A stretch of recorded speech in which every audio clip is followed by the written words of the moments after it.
Kwa hiyo nimejipanga na slogan yangu kwamba Oktoba tunawaibia wao. Wametaka tutawaibia, hawakutaka tutawaibia kwa sababu tabia zao za wizi tumezichoka, na wizi ni kuamua. Mtu yote anaweza kuamua tu kuiba. Yaani muda mwingine hata wewe unaweza kukaiba ndani nyama alopika mama au kaiba hela aloweka mama, lakini sio tabia zako, unaamua kuacha, unafanya mambo mengine. Kwa hiyo wizi ni kuamua. Kwa kama wao wanatubia kila siku, maana yake wanafanya maamuzi ya kutubia. Na sisi mwaka huu kwa sababu sio wezi, ila tutasubutu na sisi kuwaibia kuhakikisha kwamba wananchi wanampata mbunge wanaomtaka. Iwe kwa wizi, iwe kwa uhalali, iwe kwa mazingira yote, mbunge anayetakiwa shinde na atangazwe, na hizo njia nasijua na ziweza, watu kufanya kazi hizo wapo.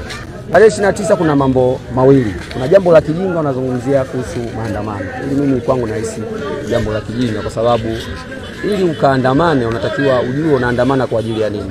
Lakini ujue kiongozi wa maandamano ni nani. Lakini pia ujue wapi unatoka, wapi unakwenda. Lakini pia ujue maandamano yako au kero zako unapeleka kwa nani. Kama waliokuwa kwenye serikali sisi tunawaona kwamba hawafai na ni kweli hawafai. Sasa unaandamana kuwapelekea hiyo kero ambayo unaiona. Unategemea wanaweza kufanya hilo jambo. Kweli ni kwamba hawezi kufanya. Lakini kama itoshi, maandamano yapo kwa mujibu wa sheria, yamewekwa kwa mujibu wa katiba, si ndio? Lakini katiba haijaishia tu kwamba tuna haki ya kuandamana, kwa mujibu wa sheria.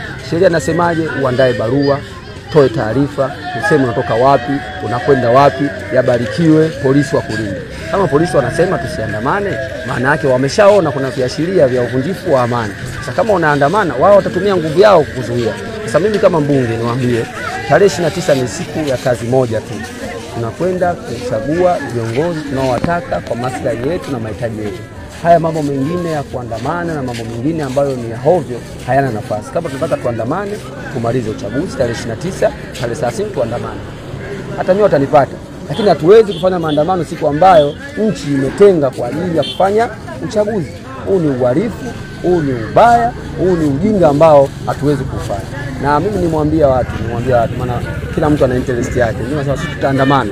Nimwambia kama wewe una uhakika una passport, kichafuka unaweza kukimbia hata Kenya, nenda kaandamana, mimi nakuunga mkono. Kama wewe una uhakika unaangalau ndani kwenye akiba yako unaangalau hela, ikiwaka Dar es Salaam unaweza kukimbia Morogoro. Ikiwaka Morogoro unaweza kukimbia Mbeya. Kama hiyo akiba ndani unayo, nenda kaandamana. Lakini kama haitoshi, kama una hela au una chakula ndani cha wiki hata moja au mwezi mmoja, kwamba kikichafuka wewe utajifungia ndani na watoto wako, utakoroga uji utakula, utasonga ugali utakula, nenda kaandamana. Hatuwezi kuingiza nchi kwenye machafuko, shughuli za kijamii zisiendelee, watu wakaumia, watu wakafanya vitu vibaya, mwisho wa siku watoto, sababu siangalie tu sisi, kuna watoto hawajiwezi, kuna watu wenye ulemavu hawajiwezi.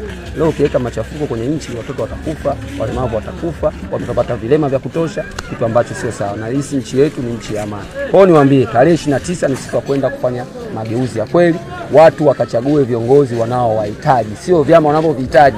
Waende kuchagua viongozi wanaowahitaji kwa wakati huo, kwa maslahi ya kwao. Kwa tarehe 29 niwaombe sana watu wa Temeke na watu wa maeneo mengine kwamba siku hiyo kazi ni moja, kwenda kupiga kura, turudi nyumbani, tuendelee na ujenzi wa taifa. Mambo mengine ya kihuni, mambo ya hovyo tusubiri baada ya uchaguzi.